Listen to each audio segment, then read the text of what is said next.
Mantan Mendikbudristek Nadiem Makarim menjalani sidang perdananya di Pengadilan Tindak Pidana Korupsi Jakarta Pusat Senin 5 Januari 2025. Sebelumnya, sidang sempat ditunda 2 kali lantaran Nadiem masih menjalani operasi. Nadiem hadir meski dalam masa pemulihan pasca operasi. Sidang beragendakan pembacaan dakwaan oleh jaksa dan penyampaian eksepsi oleh terdakwa. Dalam surat dakwaan, Nadiem ditempatkan sebagai pihak yang bertanggung jawab atas arahan kebijakan pengadaan laptop Chromebook di lingkungan Kemendikbudristek.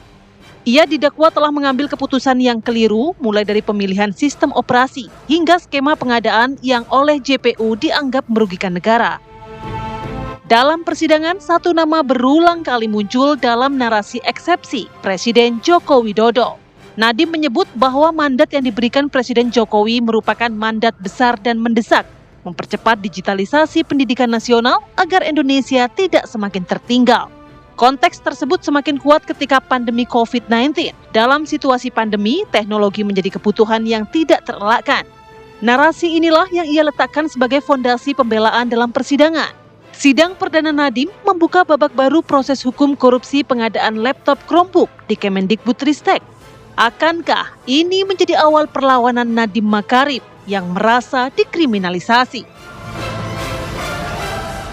Merugikan keuangan negara sebesar 1.568.862.716 berdasarkan laporan hasil audit perhitungan kerugian keuangan negara atas perkara dugaan tindak pidana korupsi, program digitalisasi pendidikan pada Kementerian Pendidikan, Kebudayaan, Riset, dan Teknologi tahun 2019 sampai dengan tahun 2022, nomor PE .03.03 SP 920 D6-02-2025, tanggal 4 November 2025 dari Badan Pengawasan Keuangan dan Pembangunan Republik Indonesia atau BPKP Republik Indonesia, dan kerugian keuangan negara akibat pengadaan Chrome Device Management (CDM) yang tidak diperlukan dan tidak bermanfaat pada program digitalisasi pendidikan pada Kementerian Pendidikan, Kebudayaan, Riset, dan Teknologi Republik Indonesia atau Kemendikbudristek RI tahun 2019 sampai dengan tahun 2022 sebesar $44.054.426 Amerika Serikat. Terima kasih teman-teman. Saya cuma mau bilang satu adalah faktanya sudah jelas bahwa saya tidak menerima sepeser pun uang atau keuntungan dari kebijakan ini.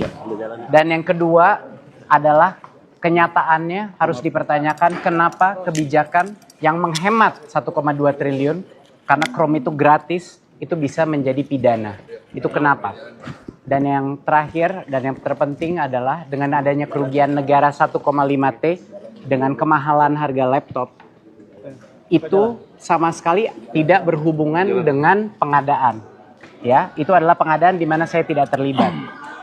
Kenapa bisa kebijakannya yang dipidanakan? Padahal tidak ada korelasi. Saya ingin berterima kasih sama semua teman-teman di luar. Terima kasih Bapak Ibu. Terima kasih. Pasti kebenaran akan terbuka. Terima kasih semua. Terima kasih Bapak. Terima kasih. Terima kasih semua. Terima kasih. Terima kasih. Terima kasih. Ya, saya kuat. Saya akan terus pulih. Ya. Terima kasih Bapak.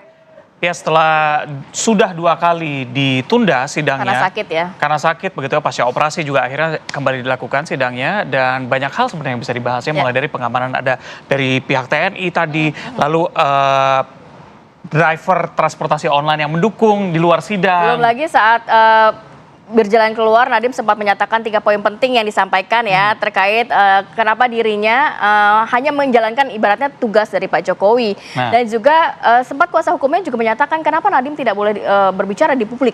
Sedangkan para terdakwa lainnya ini tidak ada halangan untuk berbicara di publik. Kita akan bahas bersama dengan narasumber, ada yang hadir ke studio, ada juga yang melalui Zoom ya. Kita sapa langsung yang hadir di studio bersama dengan kami, Abdul Fikar Hajar, pakar hukum pidana Universitas Trisakti. Assalamualaikum, selamat pagi. Waalaikumsalam. Sehat ya Pak? Pagi juga, Alhamdulillah. Nah, yang bergabung bersama kami melalui sambungan Zoom ada Ade Darmawan, Sekjen Pradi Bersatu, dan juga Dodi Abdul Qadir, kuasa hukum dari Nadiem Makarim. Selamat pagi, Assalamualaikum. Selamat pagi, Assalamualaikum Bapak-Bapak.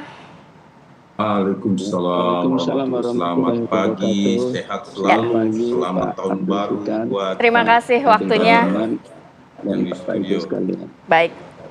Ya, saya mau ke Pak Dodi dulu. Pak Dodi, kita juga menyaksikan langsung bagaimana kemarin sidang perdana yang sempat ditunda 2 kali, kemudian juga beberapa poin yang disampaikan oleh Nadiem saat berjalan keluar, dan juga menyebutkan dalam eksepsinya, ini adalah arahan dari Presiden ke-7 Joko Widodo, bahwa Presiden Jokowi memberikan saya tugas yang berat dan penting untuk melaksanakan program digitalisasi. Kenapa nama-nama Pak Jokowi ini dibawa-bawa oleh Pak Nadiem? Pak Dodi, silakan. Ya tentunya ya Bu, karena Pak Nadiem Makarim ini kan didakwa sebagai menteri, ya, menteri dari kabinet yang dibentuk oleh Presiden Jokowi saat itu. Nah tentunya ini berkaitan dengan mens rea, ya, dasar daripada suatu tindakan yang dilakukan, yaitu membuat kebijakan, membuat peraturan menteri. Ya, sebenarnya ini harus diperjelas, publik harus paham bahwa yang mendasari dakwaan adalah tindakan Nadiem Makarim di dalam membuat peraturan menteri, di mana di dalam peraturan menteri tersebut terdapat 11 lampiran, ya, dari standar pengadaan barang-barang yang diatur di dalam peraturan menteri. Nah, 11 lampiran ini, satu diantaranya adalah memuat standar pengadaan untuk alat-alat teknologi informasi dan komunikasi. Nah, sebagai menteri, ya, merupakan konsekuensi logis bahwa tugasnya harus berdasarkan kepada program yang disusun oleh pemerintah, yang dalam hal ini kepala pemerintahannya adalah presiden. Nah, dengan demikian, apa yang dilakukan oleh Pak Nadiem adalah suatu tindakan yang sudah sah sebagai tindakan formal sebagai menteri saat itu, karena programnya adalah mengikuti program yang dibuat oleh Presiden Jokowi. Itu sebenarnya sesuatu hal yang justru membuktikan bahwa tindakan Pak Nadiem ini bukan tindakan yang didasarkan oleh niat jahat atau adanya unsur kepentingan pribadi. Jadi apa yang dilakukan adalah satu program formal daripada kabinet yang dibentuk oleh Presiden Jokowi saat itu. Dan tadi dijelaskan secara lugas bahwa apa yang dilakukan oleh Pak Nadiem adalah program Presiden Jokowi saat itu di bidang pendidikan. Ini juga sudah menunjukkan bahwa apa yang dilakukan oleh Pak Nadiem sudah tepat. Karena Pak Nadiem sebagai Menteri Pendidikan melaksanakan arahan Presiden Jokowi di bidang pendidikan. Lalu apa yang kemudian menjadi pertanyaan dari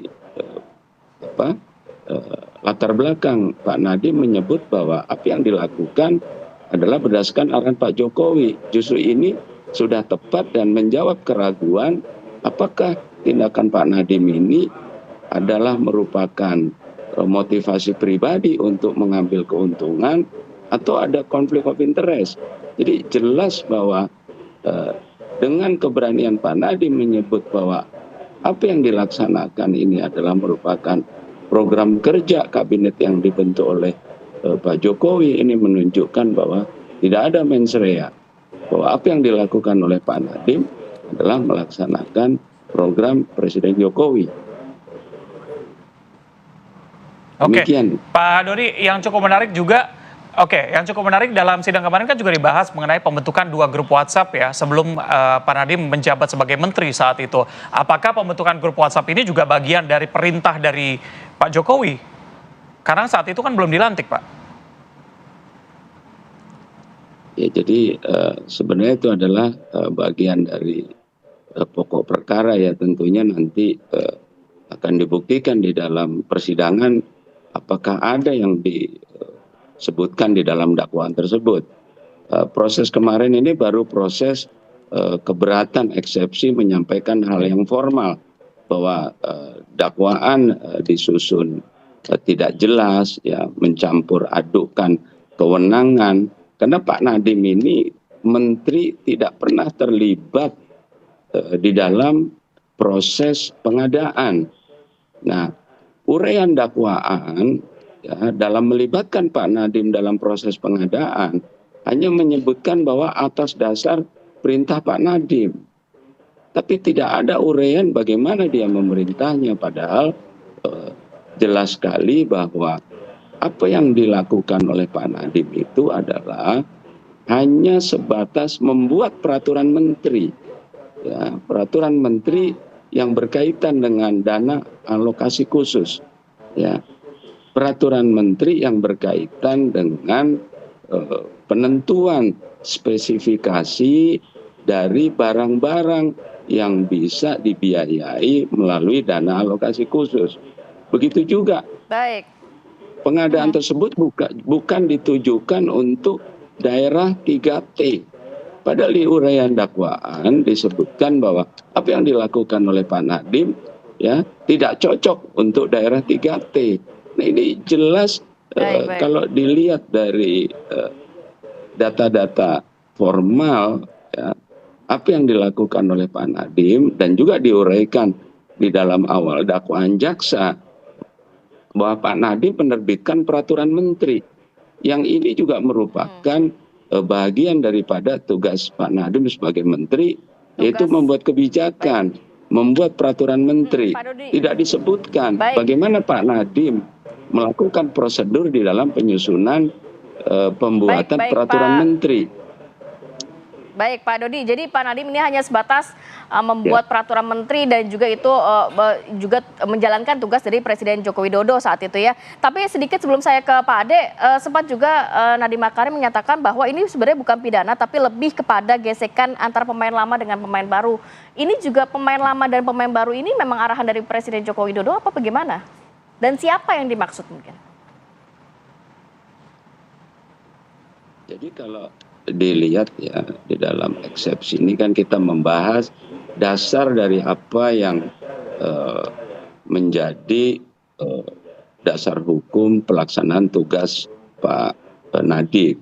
Yang kedua tadi proses pelaksanaannya, ya, proses pelaksanaan tidak diuraikan secara cermat oleh jaksa karena tindakan Pak Nadiem adalah sudah disebut dalam dakwaan adalah menerbitkan peraturan menteri. Nah, kemudian yang ketiga substansinya.